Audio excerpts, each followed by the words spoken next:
تم تو ویسے ہی مؤدب نوحہ خان ہو جو بادشاہوں کی طرح مجلسوں میں آتے ہیں، یہ مجلسوں کو ڈسٹرب کرتے ہیں۔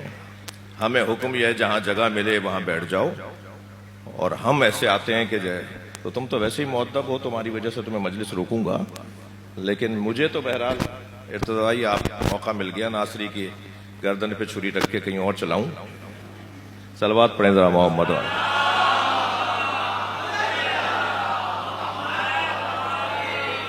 ہمارے ہاں جو برائیاں ہیں نا، آپ لوگ نہیں روک رہے نا، اصل میں آپ جو یہ بزرگ بیٹھے ہیں نا، یہ نہیں روک رہے۔ کل تک بزرگ ڈانٹتے تھے بچوں کو اور بچے ڈانٹ میں آ جاتے تھے، اثر لیتے تھے۔ آج بزرگوں نے ڈانٹنا چھوڑ دیا ہے۔ مجھے بہت اچھا لگا آپ نے اسے تھوڑا سا ڈانٹا۔ یہ عمل بڑھائیں، سب بڑھائیں۔ اب کیا ہوتا ہے، ہمارے یہاں مجلس ہو رہی ہوتی ہے، ایک تو آئیں گے آخر میں، بہت مصروف ہیں بھائی، یہ جب مجلسیں ہی نہیں سنیں گے تو شاعری کتنی اچھی کریں گے؟ پڑھنے کا تو ٹائم نہیں ہے ان کے پاس۔ جب یہ مجلس ہی نہیں سنیں گے تو شعر و شاعری کتنی اچھی کر پائیں گے؟ اب دیکھیں کتنا بڑا نام، شروع سے آئے ہوئے، کوئی بھی نہیں تھا، یہ آ گئے تھے۔ ارتضا بھائی کی بات کر رہا ہوں۔ اور پھر جب یہ آئیں گے بالکل اینڈ میں آئیں گے، بہت مصروف ہے نا بھائی، بہت مصروف ہے، اینڈ میں آئیں گے اور آتے ہاتھ ہی کہیں گے پہلے مجھے پڑھواؤ، مجھے کہیں جانا ہے۔ اچھا، جب پڑھنے کے لیے مائک مل جائے گا تو ایک نوحے کے لیے بنایا گیا تھا، 6 نوحے پڑھیں گے تاکہ بعد والا ناراض ہو کے چلا جائے۔ ہاں، یہ روزانہ ہو رہا ہے نا مجلسوں میں۔ اب آپ کہیں گے صاحب یہ کیا قصہ لے کے بیٹھ گئے مائک؟ سارے مجمع کو کاٹتے چھاٹتے آئیں گے، سارے مجمع کو ڈسٹرب کرتے ہوئے مجلس رکوا دیں گے۔ جی، ہمیں حکم یہ ہے کہ جہاں جگہ مل جائے وہاں بیٹھ جاؤ۔ ہاں، مجمع رک جائے، خود سے تمہارا احترام کوئی کر رہا ہو، مجلس میں وقفہ آ جائے صلوات کا نعرے کا۔ خفا تو نہیں ہے؟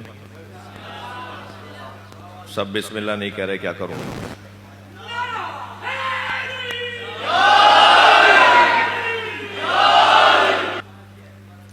ارتضا بھائی تھوڑی سی اجازت دیں اور بولو اس موضوع۔ میں آپ میں سے بہت سوں کی طرح خاندانی عزادار ہوں،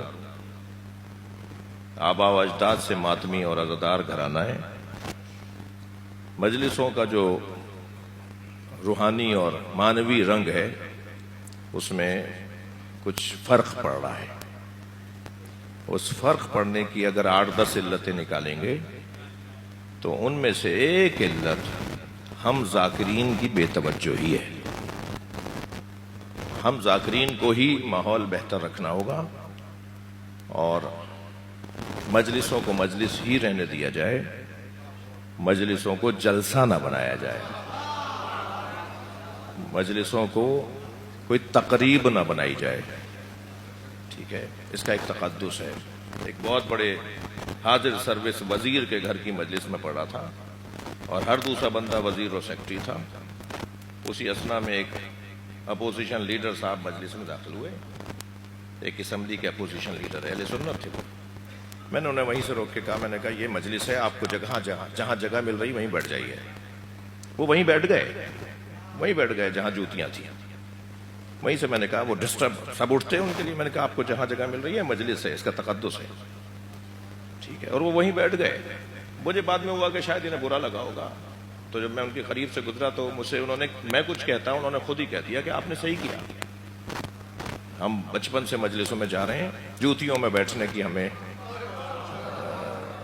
سبق دیا گیا تھا، اب تھوڑا سا رنگ بدل رہا ہے۔ اس سے کیا ہو رہا ہے کہ مسائل پیچیدہ ہو رہے ہیں۔